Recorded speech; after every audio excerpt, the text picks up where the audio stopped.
You'll see it occasionally, like one judge, but I've only seen a whole table come across where everybody agreed it was over 45 like once. So most of them fall in the street middle ranges. Competition overview. Alright, so we talked about this a little bit already. It is a category that's best of show competition. So just like a dog show, right? They judge all the hounds, they judge all the working dogs, and then they move into the best of show. So the way our competition will work, we come in, start the first round at 9 o'clock. Everybody will get to their flights. We usually try to wrap that up before lunch, and we'll judge about half the categories. Come back after lunch, we'll do the other half the categories, so we get a new set of beers to drink in the afternoon. At the end of the day, we've awarded first, second, third, and all of those categories that we broke it up into, and all the first place winners move on to a best of show, which a smaller subset of usually the highest ranking judges in the room will do the best of show at the end to judge an overall winner. And we may do that separate for meads and ciders, depending on how many you got. I still got to look at all that stuff to see, but that's sort of how it works. So the competition, we schedule, we plan it out ahead of time, so we talk about what's allowed. We allow everything pretty much in ours. Some competitions may limit, they may do certain styles, so there may be certain rules around those. We open ours up pretty well. The combination of it with something that I'll have to do as the main judge coordinator, because we got to figure out what we got and make it balanced, right? So we get one German lager and 50 IPAs. Well, we can't.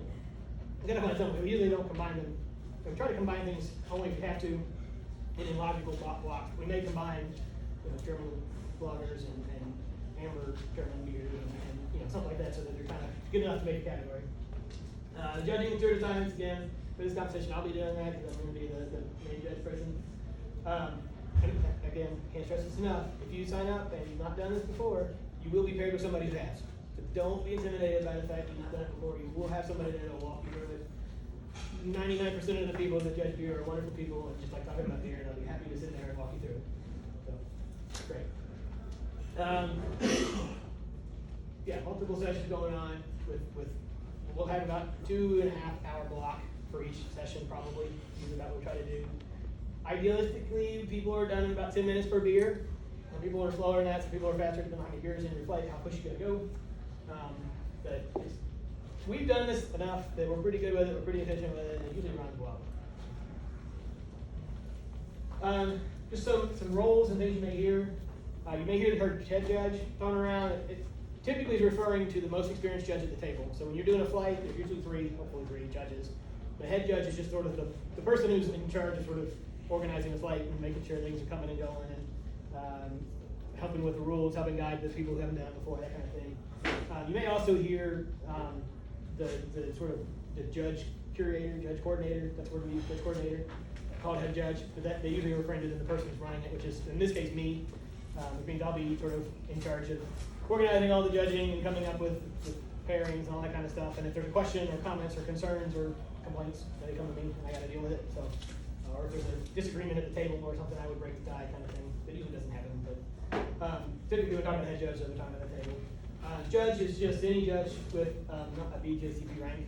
So hopefully we'll have multiple BJCP judges at the table. And then they may say non-BJCP, referring to the non-BJCP judge. So hear that. Steward is the other term you probably heard us throw around. What that person is a very important role. They're the person who helps the judges and makes sure they got everything they need. So the primary goal is they bring the beers out, and they bring them out in the order that they are asked for by the judge. So in some categories they may order them based on strength or additions. Like if you're doing something that's got fruit and spices and stuff, you may want to order them such that they won't be intrusive of each other, that kind of thing. Or it may be that they're organizing multiple flights, which we'll talk about in a second. But their main goal is to get the beer to the table so that the judges have the next beer when they're ready for it and that the beer's ready to go. But they also, anything that they need help with, right? You need pencils, you run out of bread, you need more water, anything like that, they're helping out with. They usually double check the calculations on the score sheets because people have been drinking and math gets hard. So they'll double check that before they go to the final table for calculations and stuff, just to make sure that we're in sync because we want to make sure our scores all add up.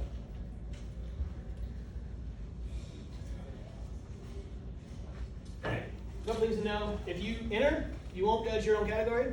The system is set up to prevent me from doing that, so I won't assign it that way.